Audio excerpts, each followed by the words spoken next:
Hello guys, welcome back to my channel. तो आज जो मैं आपके साथ रेसिपी शेयर कर रही हूँ वो है आलू पकोड़े की रेसिपी। और बेसिकली ये बैंगन वाले पकोड़े हैं और बहुत ही क्रिस्पी और क्रंची पकोड़े हैं। और इसमें जितने भी इंग्रेडिएंट यूज़ हुए हैं वो सब ऑर्गेनिक, मेरे अपने घर के जो हैं वो लगाई हुई सब्जियाँ हैं। तो शुरू करते हैं आज की रेसिपी। सबसे पहले तो मैंने जो है वो आलू ले लिए थे और ये आप देख सकते हैं कि मैं जो है वो आलू ज़मीन से निकाल रही हूँ। ये बेसिकली हमने घर पर ही जो है वो गार्डनिंग की हुई है और बहुत ही मज़े के जो है वो आलू मैंने ले लिए हैं। ये देसी आलू हैं। उसके साथ ही मैंने ये देसी पुदीना ले लिया है और ये भी बहुत फ्रेश और लग रहा था और बहुत ही मज़े की इसकी फ्रेगनेंस थी। और साथ में ये मैं आपको दिखा रही हूँ कि ये हरी मिर्चें भी लगी हैं और ये भी हमने घर पर ही गार्डनिंग की हुई है और बहुत ही फ्रेश ये भी थी। और उसके साथ ही जो है वो मैंने हरी मिर्चों के साथ ही ये मैं आपको शो करवा रही हूँ कि और भी प्लांट्स लगे हुए हैं, जैसे भिंडी का भी पौधा है यहाँ पर और उसके अलावा दूसरे भी पौधे हैं। और यहाँ पर मैं आपको दिखा रही हूँ ये लगे हैं माशाल्लाह बैंगन, और वो भी मैंने जो है वो घर का ही यूज़ किया था। और ये बैंगन भी मैंने एक अदद उतार लिया है। और उसके साथ मैं आपको ये दिखा रही हूँ एक पौधा। अब मुझे नहीं पता आप इसको अपनी ज़ुबान में क्या कहते हैं, हम तो इसको न्याज़ बो के नाम से जानते हैं। और ये पकौड़ों का मज़ा बहुत ज़्यादा जो है वो दोबाला कर देता है। बेसिकली इसके जो लीव्स होते हैं इनको डाला जाता है। अगर आप कोई चटनी बनाते हैं, ग्रीन चटनी, तो उनमें जो है वो इसके लीव्स यूज़ होते हैं। उनकी खुशबू बहुत ही मज़े की होती है। आपके पास भी अगर ये हैं या बाज़ार से मिलते हैं तो आप ज़रूर इनको ट्राई करें। बहुत ही मज़े का जो है वो इससे टेस्ट हो जाता है। और फिर उसके बाद ये तमाम चीज़ें लेकर मैं यहाँ पर दिखा रही हूँ कि मैंने यहाँ पर क्या क्या कलेक्ट किया है। इसमें बैंगन है, न्याज़बो है, मिर्चें हैं और उसके साथ जो है वो मैंने हरा पुदीना भी ले लिया है। और ये सब चीज़ें जो हैं वो फ़्रेश थी। और यकीन मानें कि फ़्रेश जितनी भी चीज़ें होती हैं उनका मज़ा भी अलग होता है और उनकी फ्रेगनेंस भी बहुत बहुत कमाल की होती है। तो सबसे पहले हम इन सब्ज़ियों को जो है वो अच्छी तरह से धो लेंगे, क्योंकि आपको पता है मैंने आलू भी ज़मीन से निकाले हैं तो इन पर जो है वो थोड़ी बहुत मिट्टी वगैरह भी होती है। और आज जो बेसिकली हम पकोड़े बना रहे हैं वो हम लोग क्रश आलू के साथ बनाएंगे। इससे जो आलू होते हैं हम लोग क्रश करके डालते हैं और जो पकोड़े होते हैं वो बहुत ही क्रंची और बहुत ही क्रिस्पी बनते हैं। जिन लोगों को क्रिस्पी और क्रंची पकोड़े बहुत पसंद है तो आप लाजमी अपने घर पर ये ट्राई कर सकते हैं। मैंने तो देसी आलू यूज़ किए थे, तो आप जो है वो बाज़ारी आलू भी यूज़ कर सकते हैं। सबसे पहले आपने ऐसे ग्रेटर ले लेना है और उसमें जो है वो आलू को ऐसे ग्रेट कर लेना है अच्छे तरीके से। जब आप आलू को ऐसे ग्रेट कर लें तो उसके बाद जो है आपने इसको एक अदद बाउल में डाल देना है। और आप इसको अगर दूसरी तरह से ग्रेट करना चाहते हैं बारीक, तो वो भी आप तक है। मैंने यहाँ पर थोड़ा मोटा मोटा इसको ग्रेट किया था। उसके बाद मैंने इसको डाल लिया था एक अच्छे से बाउल में। और यहाँ पर आप देख सकते हैं।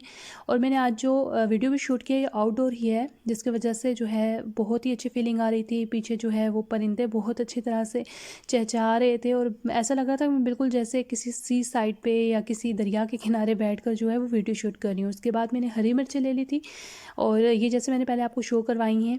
और उसके बाद मैंने ये पुदीना ले लिया था। और आपने जितनी भी ग्रीन वेजीज़ होती हैं इनको अच्छी तरह से वॉश कर लेना है, क्योंकि अक्सर इनमें मिट्टी होती है तो वो हमें दिखती नहीं है और वो फिर आपके लिए अनहेल्दी हो जाता है। और यहाँ पर मैं अपनी ग्रीन वेजेस जितनी भी हैं वो पहले कट कर लूँगी। सबसे पहले मैंने हरी मिर्चों को कट किया, उसके साथ ही मैंने पुदीना कट किया और उसके साथ ही मैंने जो न्याज़बो के पत्ते थे उनको भी मैंने कट कर लिया। अब मुझे नहीं पता आपकी ज़ुबान में इसको न्याज़बो कहते हैं या न्याज़गो कहते हैं। और बस ग्रीन लीव्स होते हैं, बहुत मज़े का इनका टेस्ट होता है। और साथ में मैंने ये बैंगन ले लिया था और मैं इसको भी अब जो है वो बारीक कट कर लूँगी ऐसे। और इसमें जो है मेन इंग्रेडिएंट बैंगन और जो आलू हैं वो ऐसे हम लोगों ने ग्रेट करके ही डालने हैं। नॉर्मल तो आपने पकोड़े हर जगह पर खाए होंगे, लेकिन ये बहुत मज़े के पकोड़े होते हैं। आप लाजमी अपने घर पर ट्राई कीजिएगा। और अगर आप मेरे चैनल पर नए हैं और अभी तक आपने सब्सक्राइब नहीं किया तो पहले आप मेरे चैनल को सब्सक्राइब कर लें, ताकि आपको आने वाली मेरी न्यू वीडियोस मिलते रहें। और यहाँ पर मैं जो है वो अच्छी तरह से प्याज को बारीक बारीक काट रही हूँ। आप इसको मोटा अगर काटना चाहते हैं तो वो भी अच्छा लगता है, और अगर आप इसको ऐसे बारीक काटना चाहते हैं तो वो भी बहुत मज़े का टेस्ट देता है। उसके बाद मैं इन तमाम चीज़ों को डालूँगी एक अच्छे से बाउल में। और फिर उसके बाद जो है मैं इसको अच्छी तरह से मिक्स कर लूँगी।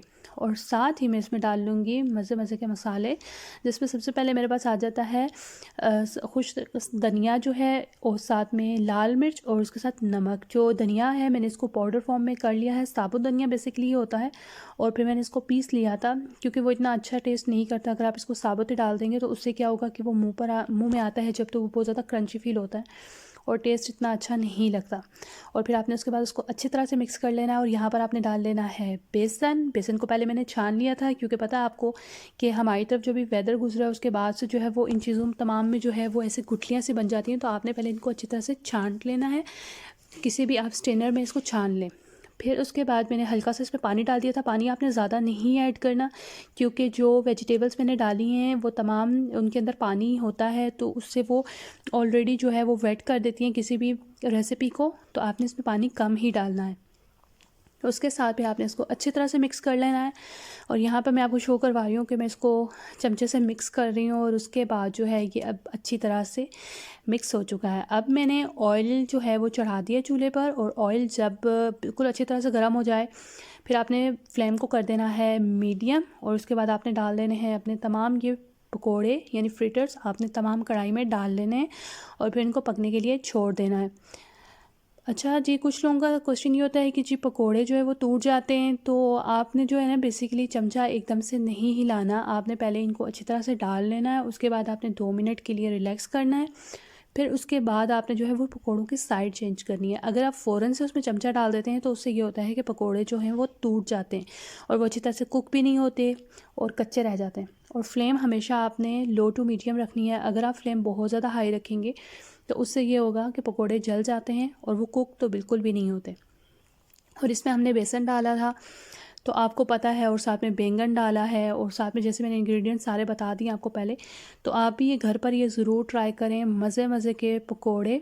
और साथ ही मैंने चटनी भी बना ली थी। चटनी भी मैंने जो है देसी अनारदाना डालकर ही बनाई थी और बहुत मज़े का टेस्ट था।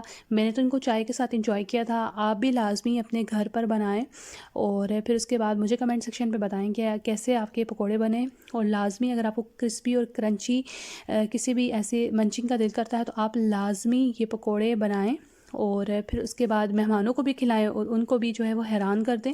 और मुझे कमेंट में लाजमी बताएं। और अगर आपने मेरा चैनल सब्सक्राइब नहीं किया तो उसको सब्सक्राइब कर दें, मेरी वीडियोस को लाइक कर दें। और अल्लाह सबको खुश रखे, अल्लाह सबका हामी और नासिर हो। अगली वीडियो में मिलते हैं, तब तक के लिए अल्लाह हाफिज़।